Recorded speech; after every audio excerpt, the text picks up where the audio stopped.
पुंडलिकावरती हरी विठ्ठल श्री ज्ञानदेव तुकाराम पंढरीनाथ भगवान की जय राजाधिराज प्रभु रामचंद्र भगवान की जय पवन सुत हनुमान की जय श्री गुरुदेव दत्त वासुदेव हरी तेवढे सत्र हात जाऊन माईक मागे बी करायचं आणि पुढे बी घ्यायचं श्री गणेश नमः श्री सरस्वती नमः श्री प्रभु रामचंद्राय नमः पंचवटी गंगा तटी श्रीराम सुखावे पंचवटी गंगा तटी श्रीराम सुखावे देखो निद्रते सुखावली चिता गोरटी आल्हाद पोटी सौमित्राय ग्रंथ करते श्री संत एकनाथ महाराज या ठिकाणी सांगतायत पंचवटी सुंदर असणारं रमणीय ठिकाण आहे, गंगेचं तट आहे, किनारा आहे आणि त्या ठिकाणी रामचंद्र आले. सुंदर अशा प्रकारची पर्णकुटी जागा पाहिली. सीतेला आनंद वाटला, लक्ष्मणाला आनंद वाटला, सर्वांनाच आनंद वाटू लागला. श्री रामा देखो नियाला देखो केळा को जाती पंचम शब्द होय गोमरे गोम गोमती स्वानंद सुखानुवादती मधुर होय. पंचवटीचं ठिकाण अत्यंत रमणीय होतं. पाणी जवळ होतं, झाड वनस्पती होत्या आणि झाडावरती कोकिळा, पारवे, पोपट अशा प्रकारचे असणारे पक्षी होते. श्रीरामचंद्राला पाहिलं आणि पाहून आपापल्या अंतःकरणामध्ये बोलू लागले, ऐका श्रीरामा तू सीते तू धन्य धन्य सुमित्रा तू जगपदा कुजा तू पुण्य पुरुषार्थी यवनी. आणि त्या ठिकाणी असणारे जी काही पक्षी होते, कपोत नावाचे पक्षी आकाशाच्या असणाऱ्या झाडावरती बसून लक्ष्मण सीतेला पाहून त्या ठिकाणी बोलू लागले, धन्य असणारे युवन आहे, परिसर आहे, धन्य सौमित्र आहे, धन्य श्रीराम मूर्ती आहे. या वनामध्ये आले, पुण्य पुरुषार्थ वन आहे. राम कुठेही जात नाही. हे वन संपूर्ण वनाचं भाग्य आहे, पुण्यवान वन आहे. म्हणून भगवंताचा प्रवेश इथं झाला. स्वतः प्रमाणे की परत प्रमाण प्रयोगापाधीन व्यवस्थित कोण आहे. जल जहल लक्षणेच काय प्रयोजन सुख सारिका पण विवादती. आणि शुक आणि सारिका आपापसामध्ये चर्चा करतायत. भगवान श्रीरामचंद्राला त्यांनी पाहिलं. मग तो असणारा रामचंद्र स्वतः प्रमाण आहे की परत प्रमाण आहे. रामचंद्र परतंत्र आहे की स्वतंत्र आहे. तर तो असणारा ओरिजिनल स्वतंत्र आहे. कारण रामाला सगळंच माहिती आहे, सर्वस्व रामाला कळतं. रामाला आत्मा, जीव, परमात्मा सगळ्या गोष्टी लक्षात येतात. म्हणून राम त्या ठिकाणी स्वप्रमाण आहे. स्वतःच प्रमाण रामचंद्र आहे की परत प्रमाण आहे. पक्षी बोलतायत, नेमकं राम आहे कोण? कारण तो आत्मा आहे, परिपूर्ण जाणारा तो भगवान परमात्मा आहे. असं ती सारिका आणि पोपट संवाद करतात. सुख बोल विचक्षण आत्मा येते प्रमाण तो जहद जहत श्रीराम पूर्ण लक्षवाय. शुक आणि सारिका आपापसामध्ये बोलतायत. सारिका शुकाला सांगत होती राम कसा आहे. त्यावेळेस शुक नावाचा पक्षी पोपट त्या ठिकाणी बोलू लागला, राम आत्मा आहे, आत्माच प्रमाण आहे. राम स्वतः आत्मा आहे, तो आत्मा राम आहे. आणि असा असणारा भगवान परमात्मा लक्ष त्या रामाला बघा. कारण रामाला बघायला आपल्याला भेटतं, आपलं तेवढं भाग्य आहे. आत्मारूपी रामाला लक्ष करा. पहा सारिका बोलू लागले, सुख बोले विचक्षण आत्मा येते स्वतः प्रमाण तो जहद जहत श्रीराम पूर्ण लक्षवाय. ऐसे पक्षी विवादती त्याने चुकावे श्रीराम मूर्ती. लक्ष्मण चमत्कार चित्ती सीता सती स्वानंद्याय. आणि पक्षी बोलू लागले महाराज. रामचंद्राचं कौतुक स्वतः पक्षी आपापसामध्ये बोलताय. शुक सारिका झाडावर बसलेले पक्षी रामचंद्राला पाहून बोलू लागले. आणि बोलत असताना रामचंद्राने पाहिलं पक्षी संवाद करतायत. रामचंद्राला आनंद वाटला, लक्ष्मणाला आनंद वाटला, सीतेचं मन प्रसन्न झालं. मयूर आनंदनाचा शुक पिंगळे अनुवादात आहे. यवनी बसला श्री रघुनाथ पुण्य पुरुषार्थ पावेला.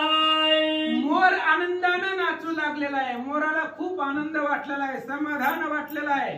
शुक पिंगळा त्या ठिकाणी चर्चा करतायत. या वनामध्ये जर रामचंद्र राहिले तर रामचंद्राचा पुरुषार्थ वाढेल. पुण्यवान तो भगवान परमात्मा या वनामध्ये जर बसला तर आघात कीर्ती वाढेल.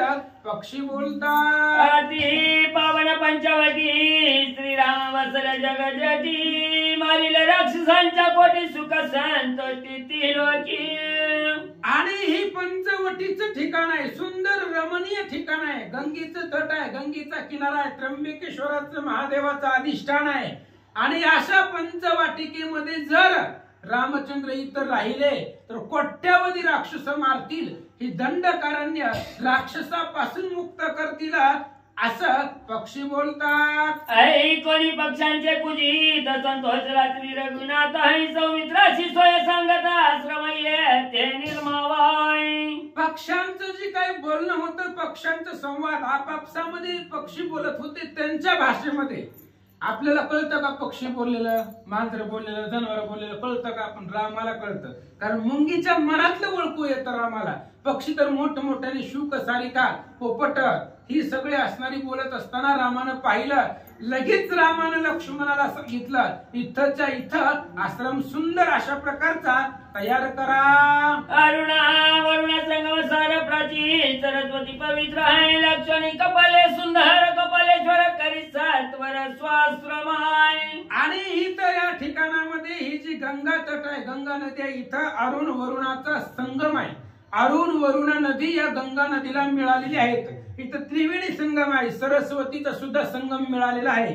प्राची आहे, कपालेश्वराचं मंदिर आहे आणि अत्यंत सुंदर हे ठिकाण आहे. पंचवटी आहे आणि याच ठिकाणी आपला आश्रम तयार करा.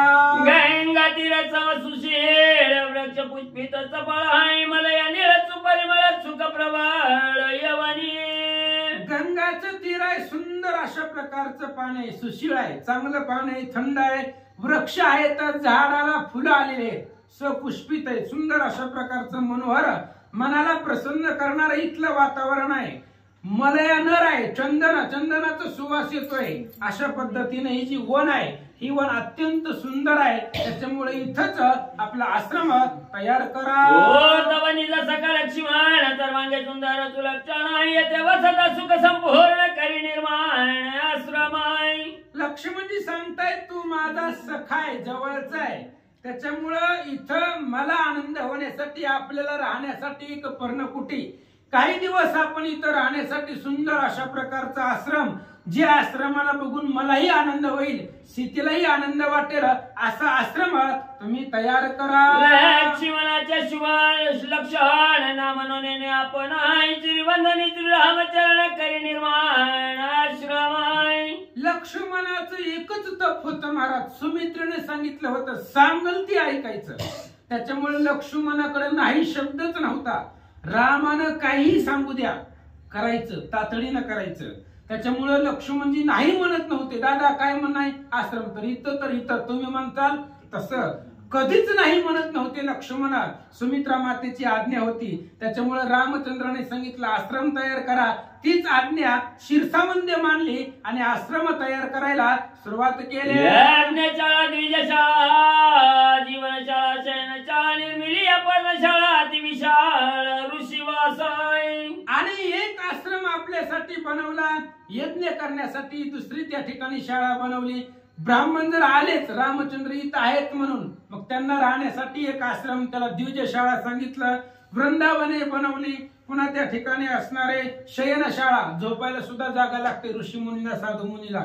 शयनशाळा बनवली. अत्यंत असणारे अनेक त्या ठिकाणी पर्णकुटी लक्ष्मण बनवू लागले. वृंदावने सुमनवने चौवताती वने उपवने बिल्वाच्वत्त मधुवने आम्रवने मगमगिताय. सुंदर अशा प्रकारची वृंदावन आहेत, फुलांची झाडे आहेत, तुळशी वृंदावन आहेत, वन आहेत, उपवन आहेत, बेलाचं झाड आहे, अश्वत्थ म्हणजे पिंपळाचं झाड आहे, अत्यंत सुंदर रमणीय ते ठिकाण होतं. मगमगीत सुंदर अशा प्रकारचं रमणीय ते स्थळ दिसू लागलं. पंचवृक्षांची दाटी गंगा ते निकटानी काठी ही जमाची शोभे पंचवटी देखता दृष्टी मननी व्याय. 5 झाडाचा संगम होता. झाड उंच वाढलेली होती, झाडांना फलं होती, फुलं होती आणि सुंदर अशा प्रकारचा गंगेच्या किनाऱ्यावरती जवळच हे असणारी पंचवटी शोभून दिसू लागलेली होती. त्यामुळे त्या पंचवटीला जर पाहिलं तरी मनाची समाधानी होईल असं वन दिसू लागलं. वरुण सरस्वती त्रिवेणी वायाश्रम प्रती सुंदर कपालेश्वर स्थिती सन्मुख भासती आश्रमी. आणि त्रिवेणीचा संगम होता. त्याच्यामध्ये अरुणा, वरुणा आणि सरस्वती ह्या 3 नदीचा संगम त्या गंगेला मिसळलेला होता. त्यामुळे त्रिवेणी त्या आश्रमाच्या भोवती आश्रमाच्या कडेनं वाहत होती. कपालेश्वराचं सुंदर महादेवाचं मंदिर त्या ठिकाणी समोरच होतं आणि त्याच्या पुढं पर्णकुटी बांधले. पंचवटी आश्रम स्वावा याची श्रीरामाची निजाच्या लक्ष्मणे केली सद्भावा श्रीराघव सुखाती. आणि पंचवटी पाहिल्यानंतर रामाला सुख वाटेल, रामाला आनंद होईल म्हणून त्या पंचवटीची त्या आश्रमाची सजावट लक्ष्मणजी करू लागले. कारण रामचंद्राला सुख होणं आणि रामाची सेवा करणं हाच लक्ष्मणाचा सद्भाव होता. उत्तम आश्रम स्थिती देखो आणि चुकावे श्री रघुपती लक्ष्मणाची अतिप्रीती सुखानुभूते आलिंगी. उत्तम अशा प्रकारचा आश्रम केला. राहण्यासाठी पर्णकुटी बांधली गेली. ती पर्णकुटी पाहिल्यानंतर भगवान श्रीरामचंद्राला अफाट आनंद वाटला. लक्ष्मणाबद्दल आधीच प्रेम होतं, प्रीती निर्माण झाली आणि सद्भावानं रामानं लक्ष्मणाला आलिंगन दिलं. श्रीराम चुक समेळी नाना पुष्पी नाना फळी निजाश्रमी दिसला बळी जनकवाळी समवेत. आणि लक्ष्मणाने ती पर्णकुटी बांधली, आश्रम बांधला. मग त्या आश्रमाला सजवत लक्ष्मण एकटे होते. रामचंद्राने हातामध्ये फुलं आणली, सीतेनेही फुलं आणली. दोघही फुलं घेऊन त्या पर्णकुटीला सजवू लागले. श्रीरामची आश्रम स्थिती त्याने लक्ष्मणा चुक संपत्ती सेवा करावया हराती उल्हासाची ती चौगुण आहे. श्रीराम, सीता आणि लक्ष्मणाने आश्रम बनवला. त्याच्यामध्ये रामचंद्र, सीता राहणार आहेत. त्याच्यामुळं ते असणाऱ्या रामचंद्राची सेवा करण्यासाठी लक्ष्मणजीला उल्हास होता, आनंद होता. अहोरात्र दिवस रात्र रामचंद्राच्या चरणाची सेवा लक्ष्मणजी करतात. घोष पुष्पे सुस्वाद फळे सीताळ जळे सुपरी मिळाले आहे. लक्ष्मण पुरवी सर्व काळे सेवा बळे उल्हासी. आणि मग रामचंद्राला कधी कधी तप करण्यासाठी बसण्यासाठी दर्भाचं आसन, गवताचं आसन रामचंद्राला करून लक्ष्मणजी देत होते. कधी रामाला वाटले महादेवाची पूजा करण्यासाठी फुलं तर फुलं आणून देत होता, कधी फळं आणून देत होता, कधी सीता मातेला आहार बनवण्यासाठी लाकडं आणून देत होता. अशा पद्धतीने जमल ती सेवा लक्ष्मण सद्भावानं करू लागला. श्रीरामचे वेचे निज शोक लक्ष्मणाच्या अत्यंती काय विसरला द्वंद्व दुःख परमाधारी सेवेचा. आणि रामचंद्राच्या सेवेचं सुख होतं, त्यामुळे लक्ष्मणाला आनंद होता. महाराज काही असू द्या, रामचंद्राची सेवा करायला वेळ होती. त्यामुळे द्वंद्व विसरला, द्वंद्व दुःख विसरला. सगळे लक्ष्मणजी दुःख विसरले आणि रामचंद्राच्या सेवेमध्ये लीन झाले आणि अत्यंत आनंद वाटू लागला. श्रीरामची त्याच्या चरण तीर्थ सौमित्र नित्याच्या विधांच्या वेशी विकिले जीवित सावचित सर्वार्थी. रामचंद्र सीतेचं जी काही चरण तीर्थ आहे ती लक्ष्मण नित्य सेवत होते. नित्य त्यांच्या असणाऱ्या चरणाची पूजा करायची, त्यांचे पायाचे चरण तीर्थ सेवन करायचं. एकंदरीत आपलं जे जीवन आहे, प्राण आहे, सर्वस्वच लक्ष्मणानं श्रीरामचंद्राच्या सेवेसाठी अर्पण केलेला होता. सीतेपाशी संरक्षण श्रीरामे ठेवून लक्ष्मण आपण करू गेलं विंदान त्याच्या झाल्या.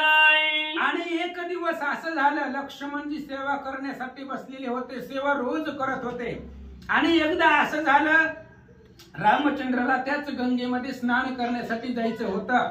मग आपण गेल्यावर पाठीमाग संरक्षण सीतेला कोण म्हणून लक्ष्मणाला सांगितलं, मी स्नान करायला जातोय, तोपर्यंत सीतेचं संरक्षण करत पर्णकुटीमध्ये थांबा. श्री रघुनाथाची देखताय कदा निद्रण करी सीताय श्रीराम स्नाना गेला सता विश्रामता निजली आणि सीता ही पतिव्रता होती, सती होती, सीतेचं व्रत होतं महाराज। रामचंद्र जोपर्यंत जागे आहेत तोपर्यंत झोपायचं नाही, आपला नवरा जोपर्यंत जाग आहे तोपर्यंत आपण निद्रा करायची नाही। आणि रामचंद्र असल्यामुळे सीतेला कधीच झोपायला भेटत नव्हतं। कधी झोपायची? राम ज्यावेळेस शयन करतील, आनंद विश्राम घेतील, त्यावेळेस सीता झोपायच्या। मग एकदा रामचंद्र स्नानाला गेले, मग सीतेने विचार केला लय आपल्याला जागावं लागते रोजच्या रोज, आता निवांत आहे, इथं कोणीच नाही, त्याच्यामुळे इथं स्वभावानं त्या ठिकाणी सीतेला झोप लागली आणि माता झोपी गेल्या। लक्ष्मणाचे द्रटी समोरी सीता स्वभावे निद्रा करी वस्त्र उडाले गुह्यावरी कुचा करी निर्मुक्त। आणि सीतेने विचार केला आपल्याला विश्रांती हीच योग्य वेळ आहे। रामचंद्र स्नानाला गेले आणि स्नान करून त्यांची पूजा अर्चा करून यायला टाइम लागतोय, तोपर्यंत आपला एखादा डुलका होतय। म्हणून लक्ष्मणाच्या दृष्टीपुढे सीता झोपल्या आणि झोपल्यामुळं आता स्वभावानं निद्रा केलेली होती, गाढ झोप सुषुप्ती सीता मातेला लागलेली होती। तेवढ्या वेळामध्ये वार आलं आणि सीतेच्या अंगावरचं वस्त्र उडालं असं सांगतात। सुमित्राशी श्रीराम जाणाय न देखे कुछ न देखे जगनाय सीता दिसत आहे नग्न हे ज्ञान तो न जाणे। आणि प्रसंग असा आहे महाराज, सीता समोर आहे, सीताच्या अंगावरती वस्त्र नाही, साडी ओढून गेलेली आहे। लक्ष्मणजी बसलेले आहेत, लक्ष्मणाचं डोळे उघडच आहे, पण लक्ष्मणाचं संपूर्ण जे ध्यान आहे ती रामचंद्राच्या दृष्टीवरती आहे, रामचंद्राच्या चेहऱ्यावरती आहे, रामचंद्राच्या चरणावरती आहे। सीता संपूर्ण नग्न आहे हे सुद्धा ध्यान लक्ष्मणाचं नव्हतं। श्रीराम करण्याला नाही सीता दिसत आहे नग्न आहे लक्ष्मणाची सोय आपण काय वचन बोलत। आणि रामचंद्र स्नान करून आले, स्नान करून आल्यानंतर रामचंद्राने प्रसंग पाहिला, लक्ष्मण समोर बसलेला आहे आणि सीता झोपलेली आहे, लक्ष्मणाच्या पुढे निद्रा केलेली आहे आणि सीतेच्या अंगावरती वस्त्र नाहीत, वाऱ्यानं ती उडलेली आहेत, बाजूला सरकलेले आहेत, संपूर्ण नग्न अवस्थेमध्ये सीता लक्ष्मणाच्या समोर आहेत। असं दृश्य पाहिलं आणि रामचंद्र लक्ष्मणाला काय बोलतात ऐका। कुंड केवळाय नरग्रत कोंबत विवळाय देखो नारी गुह्यस्थळ मननीच्या कोणाचे। आणि रामचंद्र लक्ष्मणाच्या स्थितीला पाहून मनामध्ये विचार करताय, स्त्री म्हणजे अग्निकुंड आहे आणि स्त्री जर एकांतामध्ये भेटली तर मोठ्या मोठ्या संतांचं वैराग्य सुद्धा संपत, वैराग्याची रांगोळी होते। आणि माणूस म्हणजे तूप आहे आणि स्त्री म्हणजे अग्निकुंड आहे। आता किती बी घट्ट झालेलं तूप अग्निपशी नेलं किती विघळतं पगळतं, तशी अवस्था व्हायला पाहिजे होती, पण लक्ष्मणाची त्या ठिकाणी निश्चित अवस्था श्रीरामचंद्र पाहू लागले। पिता ज्याचा सुचिरभूत आहे माता पतिव्रता निश्चित आहे श्रीराम सेवे नित्यरत त्याचे चित्त चळे नाही।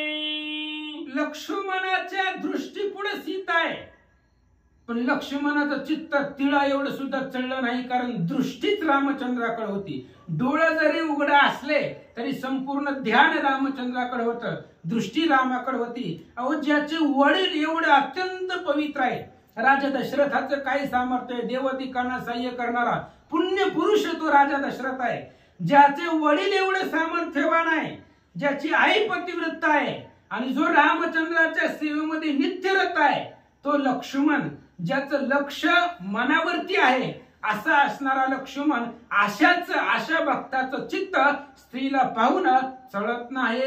श्रीराम भक्तांची निधती ती गुह्य गुह्यार्थ देखती तेने चळे न चित्तवृत्ती जाण निश्चिती श्रीराम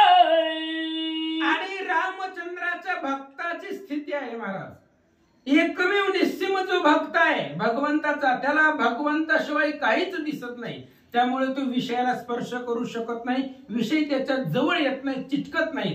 आणि रामचंद्राचे निस्सीम भक्ताचं व्रत आहे, त्याचं चित्त चढत नाही. कितीही विषय डोळ्यापुढे येऊ द्या, कोणतीही अवस्था राहू द्या, तरी सुद्धा त्याचं चित्त भगवंताच्या भक्तीवरनं चढत नाही. हेच निज भक्ताचं लक्षण आहे असं सांगतात. द्यायची या विकार व्रती श्री पुरुषत्वाभिव्यक्ती देह देहाती तदेकती त्यांची वृत्ती चळे नाही. रामचंद्र आणि लक्ष्मणाचा संवाद चालू आहे. लक्ष्मणजी निज भक्ताची स्थिती सांगत आहे. जो देहावरच नाही, विधेयी अवस्थेमध्ये जो वर्तन करतोय, देहाचे जे विकार आहे ते विकार त्याला स्पर्श करू शकत नाहीत. आणि असा असणारा भक्त पुरुष आणि स्त्री याच्यामध्ये तो भेदच करत नाहीये. जो देहाच्या पलीकडचा आहे असा असणारा तो भक्त असतो. त्या भक्ताची वृत्ती, त्या भक्ताचं चित्त कधी सुद्धा चढत नाही. सीता जगदंबा सोय त्रटी पावनी लक्ष्मणाची कसवटी ऐकोनी दोघांची या गोष्टी स्वयंमुठी सलज्ज. आणि सीता माता झोपलेल्या होत्या, स्वभावानं निद्रा केलेली होती. आणि रामचंद्र आणि लक्ष्मणजी संवाद करत होते. दोघा जणांचा संवाद ऐकला. दोघ जण बोलत असताना सीतेनं ऐकलं आणि ऐकल्याबरोबर सीता उठल्या, कारण ती जगदंबा आहे.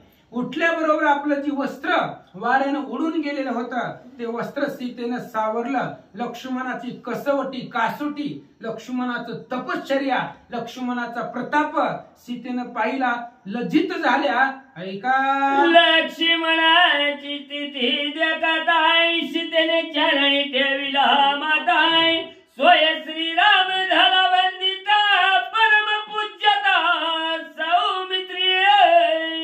लक्ष्मणाची अशा पद्धतीची स्थिती होती महाराज. नग्न स्त्री असताना सुद्धा त्याचं चित्त चढत नाही असा भक्त. आणि अशा भक्ताची स्थिती पाहिल्यानंतर ना सीतेनं लक्ष्मणाच्या पायावरती डोकं ठेवलं, लोटांगण घातलं, नमस्कार केला लक्ष्मणाला.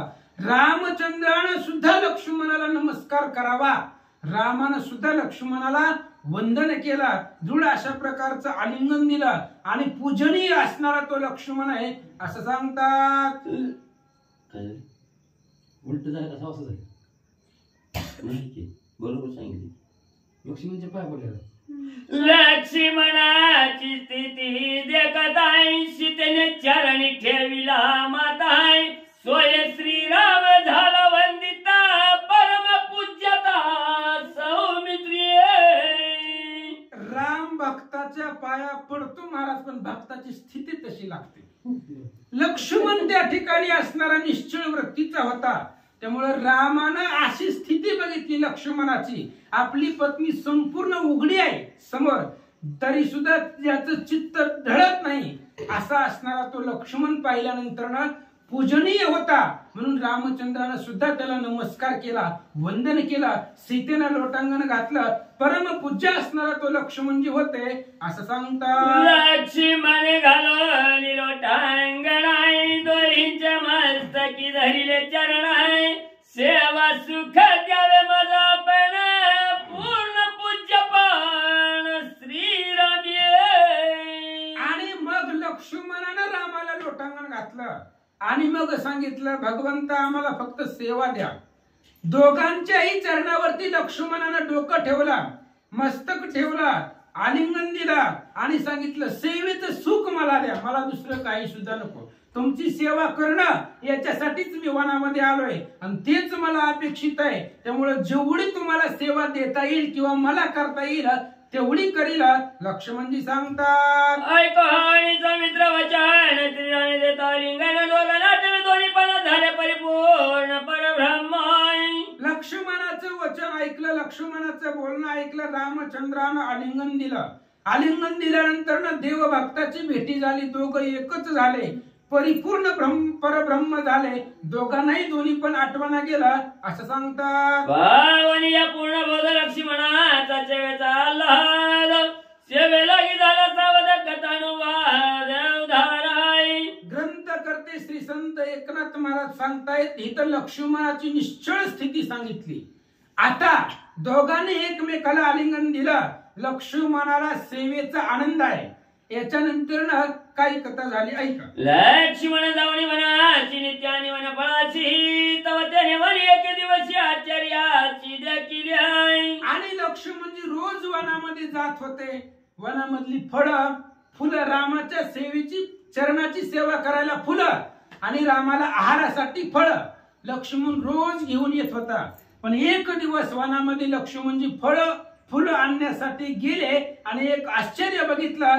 काय झालं ऐका. शूर्पणखेचा लाडका सोत साम्राज्याचा असे विख्यात काळखड्गाचे प्राप्त्यर्थ करिवनात तपश्चर्या.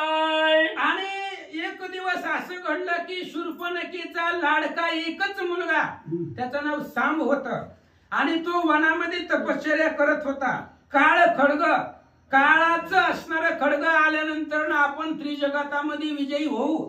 ती काळ खड्ग प्राप्त होण्यासाठी त्या वनामध्ये तो तपश्चर्या करत बसला. तपात्याचे आतुर बळी ध्यानी मंत्रमूर्ती आकाळी तव त्यावरी वाढली वृक्ष जाळी झाले भाऊ काळी वारुळाय.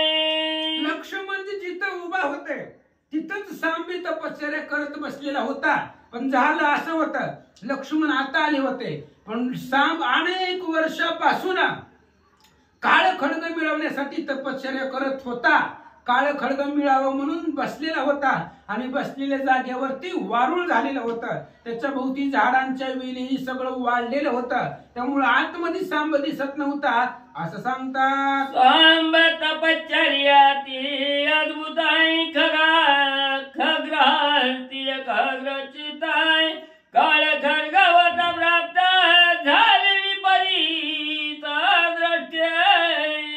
आणि एकदा असं झालं की त्या सांब तपश्चर्याच्या बळावरती ती काळ खड्ग त्याला प्राप्त झालं. आकाशामधून ते काळ खड्ग तपश्चर्याला फळ म्हणून आकाशामधून त्या सांबाच्या दिशेने येऊ लागलं.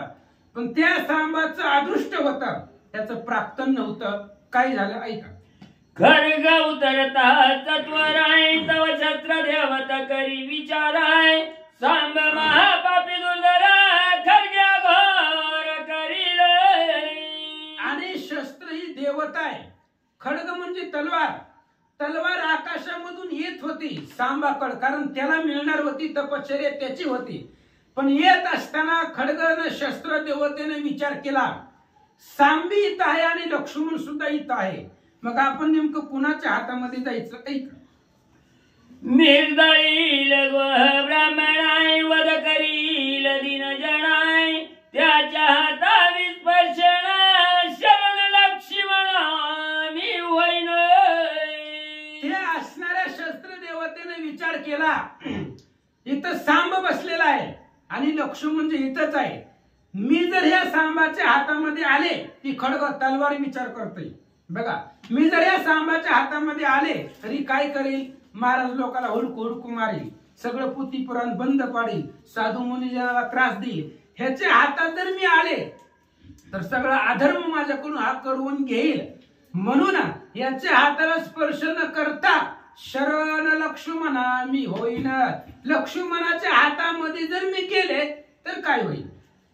हा तव धर्माचा सहकार्य किंचन कैवारी दिन जनाते उदरी याच्या करी मी पावे नाही. आणि लक्ष्मण धर्माचा सहाय्यकारी आहे. धर्मासाठीच यांचा अवतार आहे. धर्माचं रक्षण करण्यासाठीच हे आलेले आहेत. त्यामुळं मी जर लक्ष्मणाच्या हाताला स्पर्श केला लक्ष्मणाच्या हातामध्ये जर उतरले तर धर्माचं सहाय्यासाठी माझा त्या ठिकाणी उपयोग होईल. धर्माच्या रक्षणासाठी माझा वापर होईल. म्हणून या लक्ष्मणाच्याच हातामध्ये आपण जावं असा विचार शस्त्र देवता तप करे लक्ष्मण फळे तोडी त्याचा होय हस्तगत सौमित्र. आणि सांब जाळीमध्ये तप करत बसलेला होता. वर्ण खड्ग आलं. खड्ग सांबाला चिटकूनच लक्ष्मणजी होते. त्यामुळे खड्ग येत असताना लक्ष्मणानं पाहिलं आणि वरच्यावर ती तलवार झेलले. वर्ण पळे आतुडी ताप चटे काळ खड्ग आले हात आहे लक्ष्मण पायाचा बोता तव खड्ग दातन दिशेची. आणि लक्ष्मणानं पाहिलं महाराज याच ठिकाणी आपण रोज येतो, वन या असणारी फळं तोडायला आपण इथं रोज येतो, पण आज अचानक आपल्या हातामध्ये खड्ग आलं, ही तलवार आली, पण कुठून आली? तलवार देणारा इथं आपल्याला दिसत नाही, मग अचानक तलवार कुठून आली याचा विचार लक्ष्मणजी करतात. हरगे सुकावला करतळी हरिके वेळोवेळा तुळी वाहो पहावया तोळी जाळी सांबते वेळी निवटीला. आणि हातामध्ये तलवार आली महाराज, आणि क्षत्रियाला योद्ध्याला जर शस्त्र भेटलं तर आनंद होतो. नवीन चकचकीत तलवार दिसत, जसं म्यानामधून काढलेली आत्ताच विकत घेतली अशी तलवार चकचकीत चमकणारी लक्ष्मणानं पाहिली, हातामध्ये घेतलं महाराज, बघू लागला तिला धार आहे का नाही, किती आहे, आणि समोरची शेजारी जाळी वाढलेली होती, वारुळ होता, आणि ती जाळी, त्या जाळीवरती लक्ष्मणानं खड्ग मारलं याला धार किती आहे बघण्यासाठी, आणि जाळीवर मारल्याबरोबर आतमध्ये जो शूर्पणखेचा मुलगा होता गावातीच्या दुधार जाळीचा इथं तुटले चिरा बडबडा वाहिरुद्र चिंता तोर सौमित्र. लक्ष्मणानं ती खड्ग, ती तलवार त्या जाळीवरती मारल्याबरोबर एकाच गावामध्ये त्या सांबाचं मुंडकं तुटलं, आणि त्या जाळीमधून भाडा भाडा भाडा रक्ताचा लोट वाहू लागला, कारण ती राक्षस होता, बलवान राक्षस होता. शिर तुटल्याबरोबर राक्षसाच्या शरीरामधून नदी रक्ताचा पूर वाहू लागला. लक्ष्मणानं पाहिलं, घाबरला. कोण तपस्वी होता येत माझ्या गडाला ब्रह्मगाताय स्वर्गी चोभेला श्री दशरथ सत्य श्री रघुनाथ चोभेला. आणि त्या वारुळामधून, त्या झाडीमधून ज्यावेळेस रक्त निघालं त्यावेळेस लक्ष्मणाला चिंता वाटली, महाराज आपल्याकडून काहीतरी अपराध घडलेला आहे, कोणीतरी साधू इथं असणार आहे, तपस्वी जो तप करीत बसलेला होता, आणि त्याला आपण आपल्या हातून तो मारला गेला, ब्रह्महत्येचं पाप आपल्या मस्तकावरती लागला. कैचे खरग आले हाताय त्याने हत्या वैचली माताय कैचे भेट श्री रघुनाथ चित्ती चिंता निवार. आणि लक्ष्मणाच्या मनामध्ये चिंता निर्माण झाली. चिंता अशी निर्माण झाली की अचानक खड्ग आलं आपल्या हातामध्ये, कधी नव्हतं ते आलं, आणि आपल्या हातून या खड्गामुळेच एक तपस्वी साधू मारला गेला याची चिंता लक्ष्मणाला वाटले. रामचंद्र भगवान की जय. पणसूत हनुमान की जय. श्री गुरुदेव दत्त वासुदेव हरी. दुसऱ्याकडे बघायचं नसतं, पाठावरच्यानंच म्हणायचं. शेजाऱ्याने कशाला हसावं बघून. श्री गणेशाय नमः. श्री प्रभू रामचंद्राय नमः. ब्रह्महत्याचे मुख श्रीराम न पाहे सन्मुख, जीवी लागली दुःख दुःख परम दुःख सौमित्रा. लक्ष्मणाला चिंता वाटली, कोणतरी तपस्वी साधू मुनिजन इथं तप करीत बसले असावा. लक्ष्मणालाही निश्चित माहिती नाही महाराज कोण मेलय, पण लक्ष्मण विचार करतायत साधूच मेला असेल, राक्षस कशाला तप करतोय, साधूच कोणीतरी तपश्चर्या करत बसला असेल आणि तो आपल्याकडून मेला, त्याचा वध झाला, त्यामुळे ब्रह्महत्या मस्तकावरती बसली. आणि ब्रह्महत्याचं मुख, ब्रह्महत्याचं तोंड सुद्धा रामचंद्र पाहत नाहीत. मग त्या रामचंद्राला आपलं मुखचंद्र कसा दाखवावा, राम आपलं मुखचंद्र पाहिल का नाही, रामाचं आपल्याला दर्शन होईल का नाही, राम आपल्यापासून अंतरतो की काय, याचं दुःख लक्ष्मणाला वाटलं. माता पिता बंधू होता माझा श्रीराम समर्थ, त्याची सांग वृत्तांत प्रायश्चित्तार्थ कुसेन.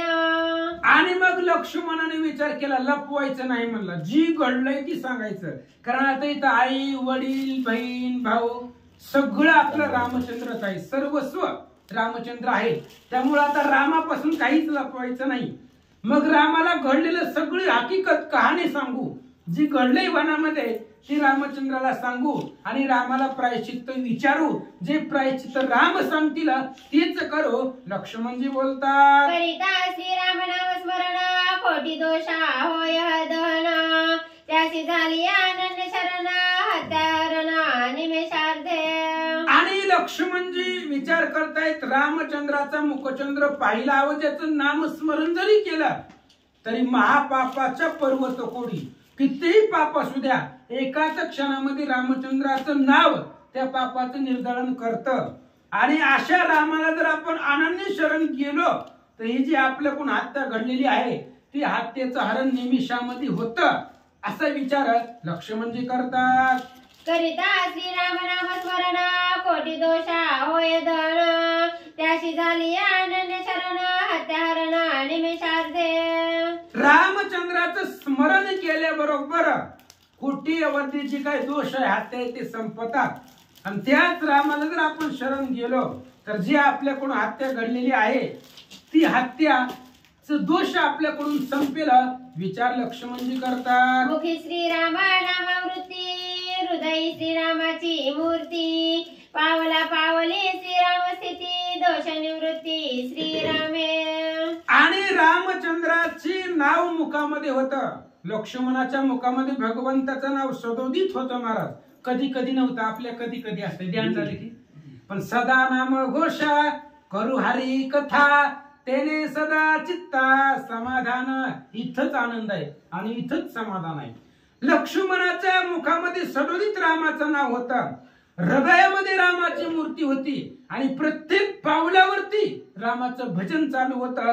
अशी जात चालत चालत रामचंद्राकडे लक्ष्मण निघाले. श्रीराम स्थिती पाऊल पडे तेने समाधी सुख गाढे प्रायश्चित्त झाले बापुडे श्रीरामाकडे पाहताची. लक्ष्मणाजीच्या मनामध्ये एवढा विचार आहे, हातामध्ये ती तसंच तलवार घेऊन निघाले.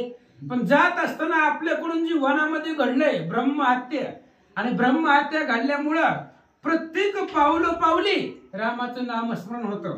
आणि त्या पावलामध्ये नामस्मरणामध्ये समाधीचं जे सुख आहे ते सुख सुद्धा तृणासारखं आहे. आणि मग अशा पद्धतीने ही जी प्रायश्चित्त आहे, हे जे आपल्याला घडलेला दोष आहे ती दोष संपला. रामाचं नाव घेतलं की दोष संपला. प्रायश्चित्त सुद्धा त्याच्या पुढे बापुड आहे. रामचंद्राचा जर मुखचंद्र आपण पाहिला तर आपल्याला कोणतंच पाप लागणार नाही. लक्ष्मणजी बोलतात. कर्तव्ये श्रीराम स्थिती दृढ धरणीया चित्ती पुसावया प्रायश्चित्तार्थी आला निश्चिती सौमित्र. आणि लक्ष्मणाने प्रायश्चित्त विचारण्याचं कारण आहे महाराज. त्याचं पाप तर पाप लागलंच नव्हतं लक्ष्मणाला, पण लक्ष्मणाला जी वाटत होतं आपल्याकडून दोष घडलाय, ब्रह्महत्या घडली आहे, त्याचं प्रायश्चित्त विचारण्याचं कारण एकच होतं की राम आपल्यापासून दूर जाऊ नये. कारण ब्रह्महत्याराचा मुखचंद्र राम पाहत नाही. राम दूर जाऊ नये म्हणून लक्ष्मणजी रामाच्या जवळ निघाले. आणि जे काही प्रायश्चित्त आहे हे आपल्याकडून जे घडलंय त्याला जे प्रायश्चित्त आहे ते रामाला विचारू असा विचार करतात. श्रीरामा सीता पुसे आपण स्त्री वाचून लक्ष्मण दिसत आहे अति उद्विग्न दिनवदन भासे. आणि मग इकडं पर्णकुटीमध्ये सीता आणि रामचंद्र बसलेले होते. लक्ष्मणाला सीतेनं लांबूनच पाहिलं.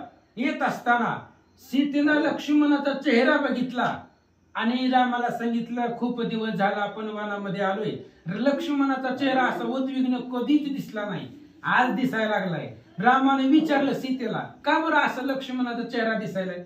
सीतेनं सांगितलं का दिसायला म्हणजे बायको जवळ नाही त्याची म्हणून त्याला तसं वाटायलंय. त्याची पत्नी इथं नाही म्हणून त्याचा चेहरा उद्विग्न झालाय. ही सीतेच्या मनातला आहे. पण रामचंद्र काय बोलतात ऐका. श्रीराम म्हणे सीते प्रती सौमित्र नव्हे विषयार्थी दिसे नूतन सखर्गाची प्राप्ती काही वना प्रती प्रवर्तले. सीतेने सांगितलं त्याला त्याच्या बायकोची आठवण झाली असेल म्हणून त्याचा चेहरा पडलेला असेल, उद्विग्न दिसत असेल, त्याला दुःख वाटत असेल, बायकोची आठवण झाली असेल असं सीतेला वाटलं होतं. पण रामचंद्राने सांगितलं लक्ष्मण विषयी अर्थी नाही, विषयाचा स्वार्थ लक्ष्मणाच्या मनामध्ये नाही. मग काय झालं, लक्ष्मण जाताना रिकामा गेलेला होता. लक्ष्मणानं सगळं जे काही होतं युद्ध करायचं साहित्य घरी ठेवलेलं होतं. मग रिकामा गेलेला लक्ष्मण हातामध्ये येताना नवीन खड्ग घेऊन आलाय. याचा अर्थ असा आहे जिथं लक्ष्मण गेला होता त्या वनामध्ये काहीतरी घडलं. रामचंद्र बोलतात. तव लक्ष्मणे एवढी आपण साष्टांग घातले लोटांगण दोष घडला जी संपूर्ण कृपा आपण करावी. आणि तेवढ्या वेळामध्ये राम आणि सीतेचा संवाद चालू असताना लक्ष्मणजी समोर आले. लोटांगण घातलं, सीता मातेला रामचंद्राला लोटांगण घातलं, नमस्कार केला आणि जे वनामध्ये घडलंय किंवा ते असणाऱ्या रामचंद्राला लक्ष्मणजी सांगू लागले जे घडलंय त्याच्याबद्दल प्रायश्चित्त सांगा. जय जय जय जय श्री रघुनाथा नाथ बंधो दीननाथा कृपा करी गा भगवंता मज रक्षिता आन नाही. लक्ष्मणजी सांगतायत भगवंत अनाथाचा नाथ तुम्ही आणि मी अनाथ आहे, माझ्या दीनजनाचा सांभाळ करा, माझं संरक्षण करा.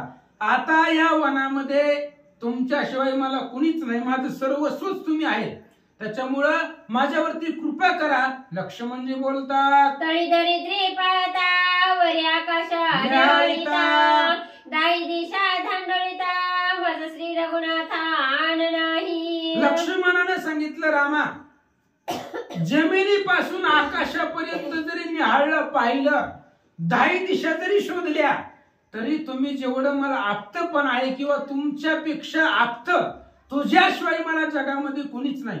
मग या त्रिभुवनामध्ये आकाशापर्यंत, पृथ्वीपासून आकाशापर्यंत 10 दिशामध्ये तुमच्याशिवाय मला दुसरा कुणीच संरक्षण करता नाही किंवा तुमच्याशिवाय मला दुसरा कुणीच आप्त नाहीये, तूच माझा सर्वस्व आहे. लक्ष्मणजी बोलतात मी तवनेने माता पिता बंधू भगिनी तुची तत्वता कौशल्येने निरुपिले वना येता मज रक्षिता तुची तू.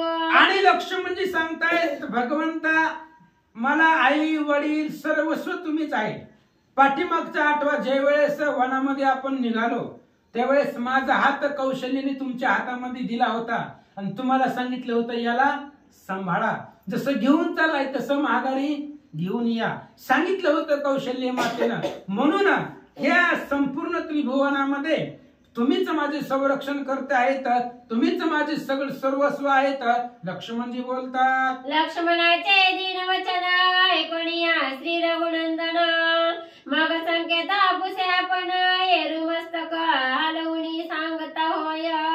आणि लक्ष्मणाचं दीन वचन आहे, अत्यंत करुण वाणीने लक्ष्मणजी बोलत होते.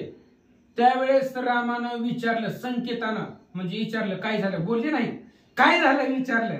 लक्ष्मणानं बी नमस्कार केला, खाली वाकले आणि सांगू लागले वनी वन फळे तोडीता औचित खर्ग आले हाता त्याचा गाव पाहू जाता जाळी त्या अर्था तोडिली. लक्ष्मणानं घडलं ती सांगायला सुरुवात केली. म्हणले रामा झाला असं होतं, रोजच्या प्रमाणे आपलं फळ आणण्यासाठी मी वनामध्ये गेलो असताना फळ तोडीत असताना अचानक कुठून तरी तलवार हातामध्ये आली, मला नाही माहिती कुठून आली.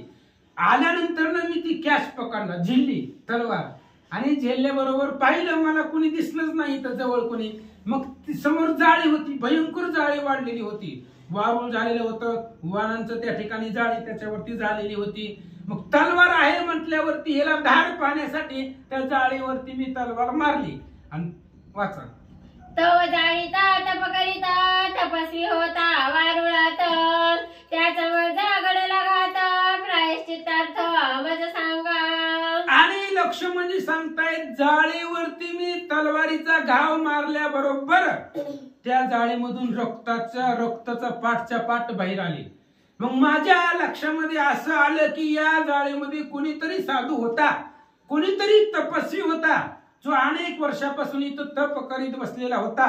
त्यामुळं माझ्याकडून साधू संतांचा घात झालाय, ब्रह्महत्येचा डाग मला लागलाय, त्यामुळे याच्यासाठी मला काय प्रायश्चित्त असेल ती सांगा. लक्ष्मणजी बोलतात ऐकोणी सौमित्राचे वचन मग बोललेला श्री रघुनंदन वैश्य क्षत्रिय की क्षुद्र ब्राह्मण वदिला कोण जाळी माझी. लक्ष्मणाने डायरेक्ट सांगितलं नाही महाराज, डायरेक्ट सांगितलं असताना प्रायश्चित्त काय अडचण होती लक्ष्मणाला प्रायश्चित्त सांगण्यासाठी.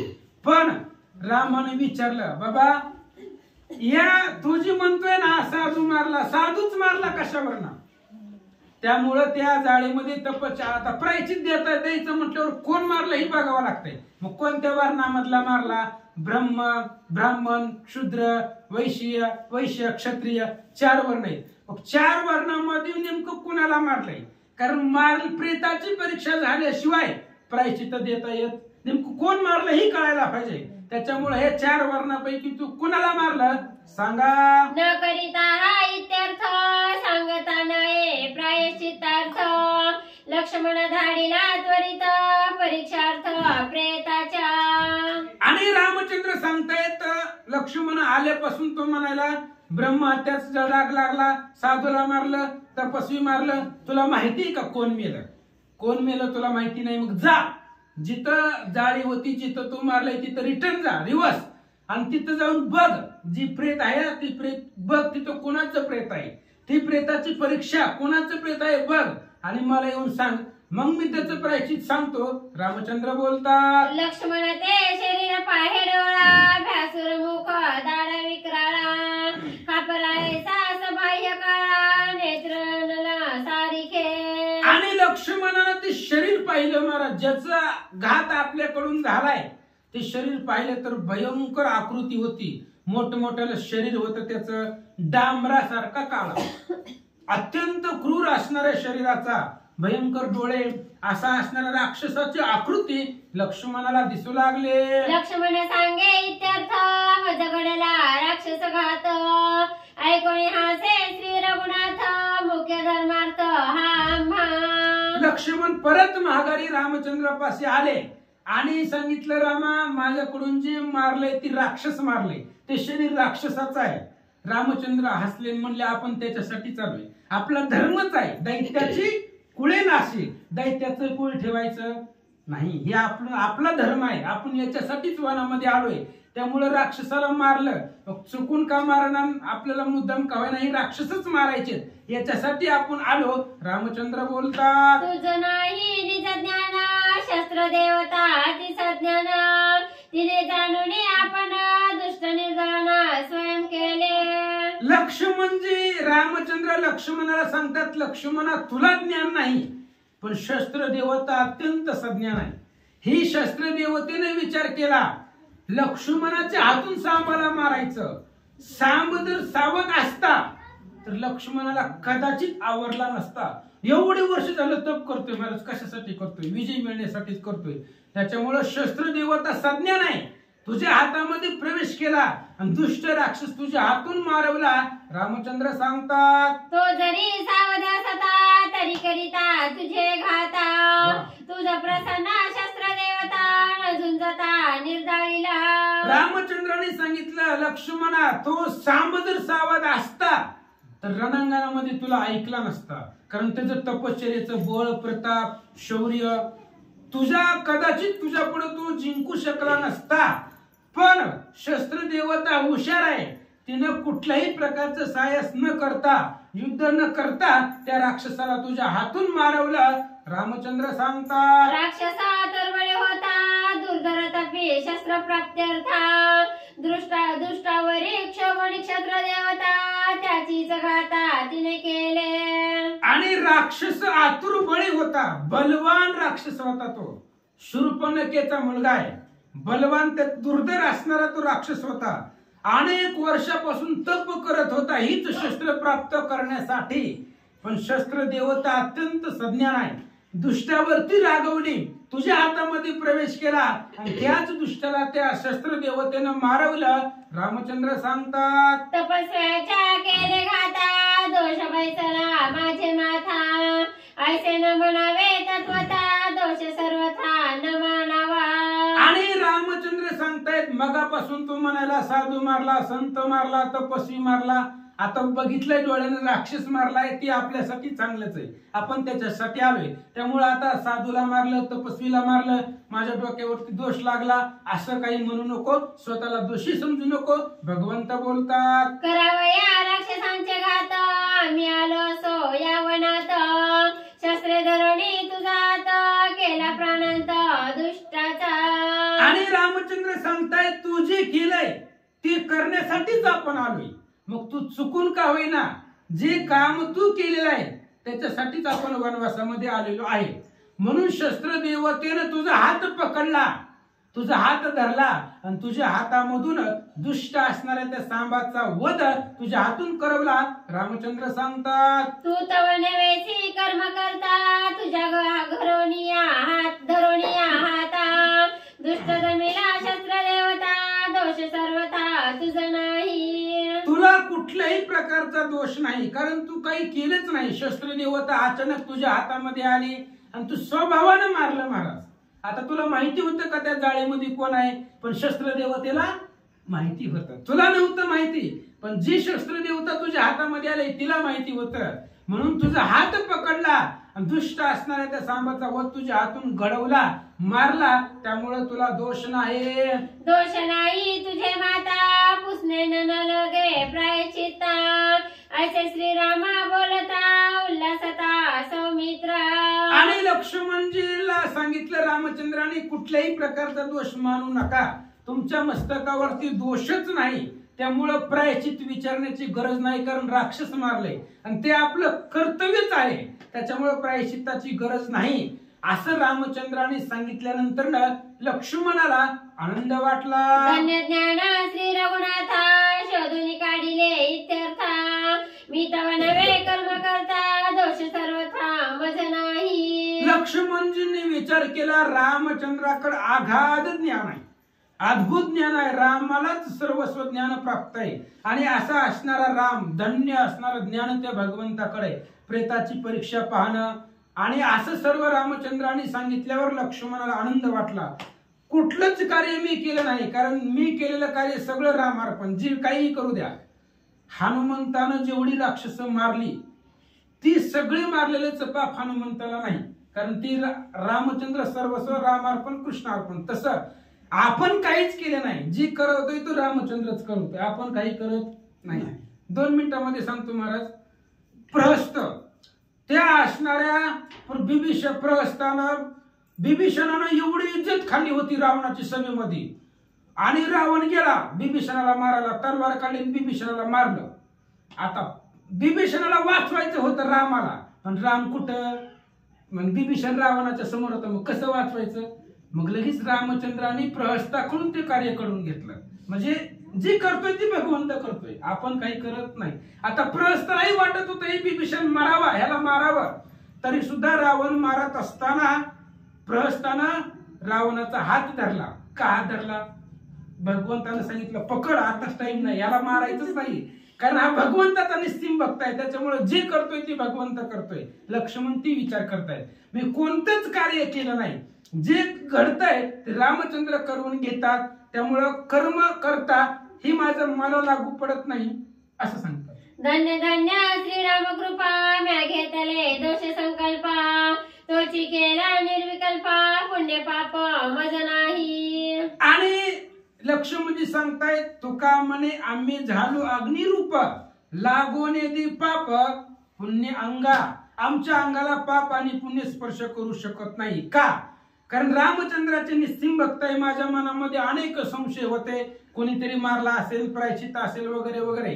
माझ्या मनामध्ये दोष होता, संकल्प होता, विकल्प होता. पण तीच रामचंद्राने जो विकल्प होता तो निर्विकल्प केला. माझ्या मनातला विकल्प संपवला, त्यामुळं पुण्यही नाही पापही नाही, आपल्या अंगाला स्पर्श करू शकत नाही. ऐसे बोलूनी लक्ष्मण, मस्तकी धरिले श्रीरामचरण. श्रीरामे दिदले आलिंगन, समाधान सुबंधू. लक्ष्मणानं असं बोलल्यामुळं त्या ठिकाणी रामचंद्राच्या मस्तकावरती रामचंद्राच्या चरणावरती लक्ष्मणानं आपलं डोकं ठेवलं. दृढ अशा प्रकारचं आलिंगन रामचंद्राला दिलं आणि समाधान लक्ष्मणाला आणि भगवंताला वाटलं. श्रीरामाचे निज भक्त, कर्मे करुणी अलिप्त. हरिभक्तांचे पडता चरित्र, नित्यमुक्त महादोषी. आणि या ठिकाणी सांगतायत रामचंद्राचे भक्त आहेत. ते भक्तांना कोणतंही कर्म करू द्या, कोणतंही कार्य करू द्या, त्या कर्म कार्याच्या पाप पुण्यापासून भक्त अलिप्त असतो. आणि त्या भक्ताचं चरित्र जो जो वाचतो तो देवाला आवडते, तो भगवंताला प्रिय आहे. आळंदीच्या मालकाचं म्हणणं आहे, तेही प्राणापर होते, आवडते मज निरुते, जे भक्त चरित्राते प्रशंसिती. भक्ताच्या चरित्राचं जे उच्चारण करताय, हरिभक्ताचं चरित्र जे वाचतात तो भगवंताला आवडतो असं सांगतात. करावया राक्षसांच्या गाता, काळ खड्ग आले हाता. श्रीरामे पूजिले सद्भावता, काळ सर्वथा साह्याम्हा. आणि विचार केला रामचंद्राने ही राक्षसांचं साह्य करण्यासाठी, राक्षसांचा वध करण्यासाठी आणि आपल्याला मदत म्हणून ही काळ खड्ग आपल्याला आले. ज्या अर्थी काळ खड्ग आपल्याकडे आले त्या अर्थी काळ आपल्याला सहाय्य झालाय. काळानं सुद्धा सांगितलं फक्त तुम्ही पुढे आम्ही पाठीमाग आहेत म्हणले. सुरुवात करा, पाठीमागचा आम्ही बघून येऊ. काळ सुद्धा आपल्याला सहाय्य झाला म्हणून त्या खड्गाची पूजा रामचंद्रानं केले. काळ सहाय्य झाला स्वभावता, काळ खड्ग आले न प्रार्थिता, राक्षस निर्दणी आता जाण तत्वता सौमित्रा. आणि रामचंद्र सांगतायत लक्ष्मणा ते काळ खड्ग आपल्याला न प्रार्थिता आलंय. कुठल्याच प्रकारची प्रार्थना तपश्चर्या सायास आपण त्या खड्गासाठी केलेलं नव्हतं. ज्यानं ह्या खड्गाच्या प्राप्तीसाठी अनेक वर्ष तप केलं तो मेला, पण ते त्याचं फळ आपल्याला भेटलं. ती खड्ग आपल्याला प्राप्त झालंय. त्याच्यामुळं काळ आपल्याला सहाय्य झालाय. आता इथून पुढं राक्षसांचं दळण करायला सुरुवात करू. पुंडली गौरधारी विठ्ठल तुकाराम. राक्षस वधावयारणी आजीपासून झाली बोणी, येथून विचारतावणी सावधानी वर्तावे. आणि मग विचार केला महाराज रामचंद्राने लक्ष्मण आता सावध राहील. आता वनामध्ये आपण आलोय आणि जसं आता जी घडलंय आजपासून राक्षसवादाला सुरुवात आपल्यापासून झाली, पण आता इथून पुढे सावध राहा. कोणतंही कार्य करत असताना 100 वेळा विचार करायचा. ऐका याचा सोडा घ्यावयासी राक्षस येथील कपट वेशी, योगी संन्यासी तापसी विश्वास त्यांची न करावा. आणि रामचंद्र लक्ष्मणाला सांगतात लक्ष्मण आता लक्ष देऊन ऐका. मी जी सांगतोय ती लक्षपूर्वक ऐका. तुम्ही सांबाला मारलंय म्हणजे काय राक्षस गप बसणार आहे ती का? त्याच्यामुळं हे जे आप्तजन आहेत राक्षस याचा बदला घेण्यासाठी निश्चितच येतील, कपट वेशाने येतील. त्यामुळं ह्या वनामध्ये कुण्याही महाराजावरती विश्वास ठेवायचा नाही. साधू संत कुणीही येऊ द्या, विश्वास ठेवायचा नाही. यांच्यावरती विश्वास धरून राहू नको असं रामचंद्र सांगतात. अगत्य मानेला कर्तव्यता ते मज पुसावी तत्वता, मज पुसल्या विना सर्वथा अल्पही कार्यार्था न करावे. आणि त्यावेळेस रामचंद्र सांगू लागले लक्ष्मणा मी तुझ्यापाशी असेल नसेल, वनामध्ये तुझ्यावरती कधी प्रसंग येईल कधी नाही, कधी कधी एकट्यालाही निर्णय घ्यावे लागतील, पण कोणतंही कार्य करत असताना आधी माझी परमिशन घ्यायची, मला विचारायचं. मला विचारल्याशिवाय अल्पही तिळा एवढं सुद्धा कोणतंच कार्य करायचं नाही. ह्या वनामध्ये स्वतःच्या मनाने निर्णय घ्यायचे नाहीत. जसं आता घडलंय अनेक राक्षस वेगवेगळ्या रूपामध्ये येतील, त्यांच्यावरती विश्वास ठेवायचा नाही. आता इथून पुढे कुठल्याच महाराजावरती विश्वास ठेवायचा नाही. कुठपर्यंत? जोपर्यंत वनामध्ये आहे तोपर्यंत. ह्या वनामध्ये कोणाचाही वेश धरून राक्षस येतात, त्यामुळे कोणतंही कार्य करताना मला विचारल्याशिवाय करायचं नाही. रामचंद्र सांगतात श्रीराम वचना सौमित्र सदा सावधान, तव तेथे करावया पुत्र शोधन होईल आगमन शूर्पणखेचे. आणि मग रामचंद्राची आज्ञा शिरसावंद्य मानली आणि लक्ष्मण सावधान राहिले. आता इथून पुढे सावधान राहिले. आणि लक्ष्मणानं जी मारलंय, लक्ष्मणानं ज्याला मारलंय तो असणारा शूर्पणखेचा मुलगा, आणि त्याचा बदला घेण्यासाठी शूर्पणखा येणार असं सांगतात. पुंडलिक वरदारी विठ्ठल श्री ज्ञानेश्वर